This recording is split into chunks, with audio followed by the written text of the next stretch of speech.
আমি থানালৈকে আহি পাইছোঁ থানাত আহি পাইছোঁ থানাত আছোঁ থানাত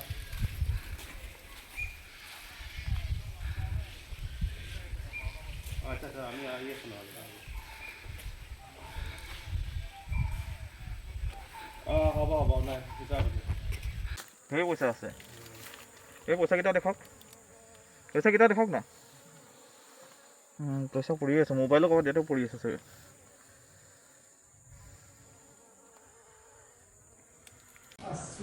আপুনিবিলাক কি বিচাৰে বাইদেউ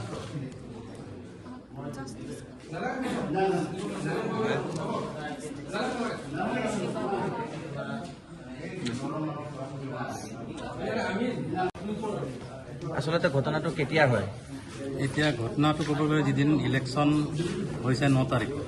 9 তাৰিখৰ পাছৰ পৰা তেওঁ মানে অসুস্থ হৈছে পুলিং চেণ্টাৰৰ চাপকাটাৰ এল পি স্কুলত তাৰ পাছৰ পৰা তেওঁ মানে কিবা এটা ৰুমত বহাই দিয়া হৈছিলে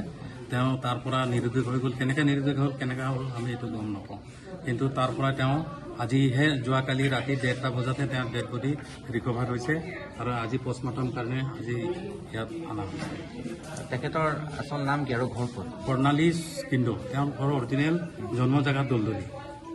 দলদলি তেওঁ শহুৰ ঘৰটো এনে ডকমকা হয় কিন্তু তেওঁ অৰিজিনেল আগতে ডন বস্কো স্কুলত টিচাৰ কৰিছিলে তাৰ পাছতে টেট টিচাৰ পৰীক্ষা দি পেলাই তেখেতে হেৰি হৈ ৰেগুলাৰ হৈছে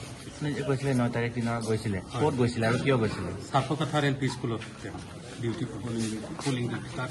ক'ত আছে এইখন এইটো চামেলাংশ এৰিয়াত পৰে ৰংগুৰি তাৰপিছত যোৱাকালি উদ্ধাৰ হোৱাৰ তেখেতৰ অৱস্থা কেনেকুৱা তেওঁক মানে যিটো আমি খবৰ পালোঁ তেওঁৰ শৰীৰত এটাও মানে বস্ত্ৰ বোলা বস্তু নাছিলে বোলে সেইকাৰণে উলংঘ অৱস্থাত তেওঁক মানে ৰিকভাৰী হৈছে আৰু বডিটো পূৰা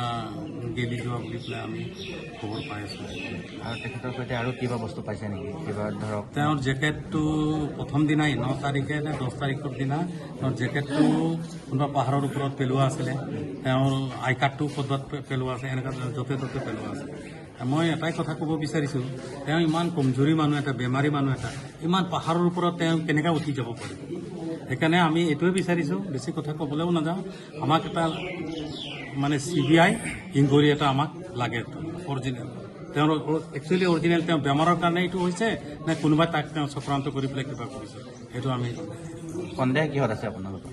সন্দেহ এতিয়ালৈকে যেতিয়ালৈকে পষ্টমৰ্টম ৰিপৰ্ট নোলায় আমি কাকো সন্দেহ নকৰোঁ তেখেতৰ যদি বেমাৰ আছিল বুলি ক'লে যিহেতু সেই বেমাৰৰ অৱস্থাত কি তেখেতক তাত পঠিওৱা হৈছে নি ইমান দূৰলৈ ইলেকশ্যন ডিউটি যেতিয়া দিয়া হয় তেতিয়াতো যাবলৈ বাধ্য হৈ যায় তেতিয়া কিছুমান মেডিকেল টিম থাকে এতিয়া তেওঁ দুইবাৰ তাত এই চাপকাঠাৰ এল পি স্কুল চিজাৰ হোৱাৰ পিছত তেওঁ কিয় মানে মেডিকেল টিমক মানে কল নকৰিলে কিয় মানে প্ৰিজাইডিং অফিচাৰে মানে এইটো ইমান গাফিলতি কৰিলে ছেক্টৰ অফিচাৰ থাকে জনেল থাকে তেওঁলোকক কিয় কল নকৰিলে কমচে কম লগে লগে কল কৰিলে মেডিকেলত তেওঁক যদি হেৰি কৰিলে ডেলিভাৰ এটা দি দিলে কমচে কম তেওঁৰ জানটোতো জীৱটো বাচি যায় তেখেতক য'ত দিছিলে চাপকাঠাৰ এল পি স্কুলত তাৰ পৰা কিমান দূৰত 11 কিলোমিটাৰ কিবা জংঘল নে কিবা একদম অটব্য অৰণ্য তাত মানে মানুহ যোৱাৰ বহুত মানে হেৰি আছে সুবিধা আছে তাত ড্ৰোন দি পেলাই অপাৰেশ্যন কৰা হৈছে বিচাৰি নাপালে সেইদিনা এই কিছুমান মহিলাবিলাকে কিবা চব্জি বিচাৰিব যাওঁতে তেতিয়াহে